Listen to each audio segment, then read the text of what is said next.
Right, we're going to speak now to Chris Migliaccio, a Research Associate Professor in Toxicology at the University of Montana, and Dr. Mohammed Rezo's Environmental Researcher at MIT. Thanks both very much for coming on the programme.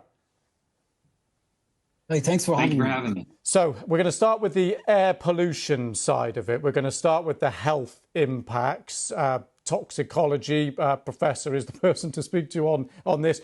Just talk us through it. We're seeing those pictures there of that haze, that orange colour in the air, but what's actually going on when you breathe it in? There's a lot of different things that are going on. There's the immediate effects right there in the lungs. It's affecting lung function, especially people who are at risk, can exacerbate asthma or COPD.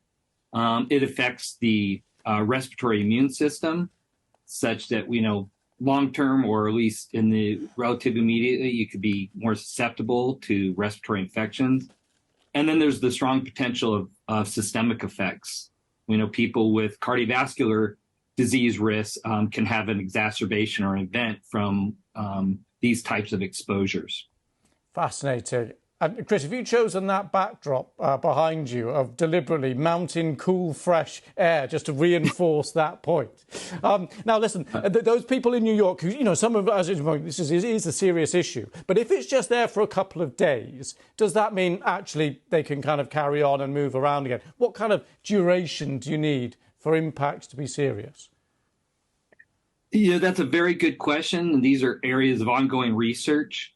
It depends, as I've told other people that have asked this question. As a toxicologist, we say dose makes the poison. So it could be a short-lived exposure, but at the levels they're seeing right now are pretty significant, as opposed to a more chronic, high-level air pollution that the PM levels are not as high, can have a similar effect.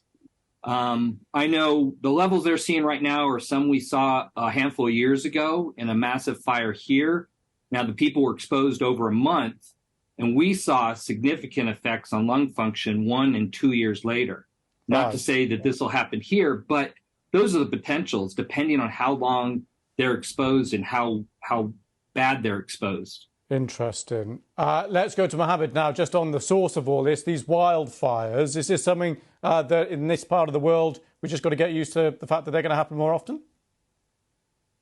Oh, yeah. So actually, what we are seeing actually is a worst ever wildfire season from coast to coast, like from east to west now. And the distribution of fires across the country is really unusual.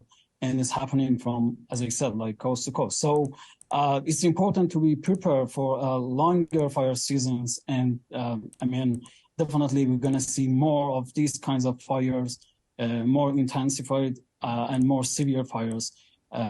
Like even in eastern parts of the country, the places that was before considered to be too wet to burn, but now is like under fire almost in all the provinces and territories. And this is, a clear of climate change which is happening there.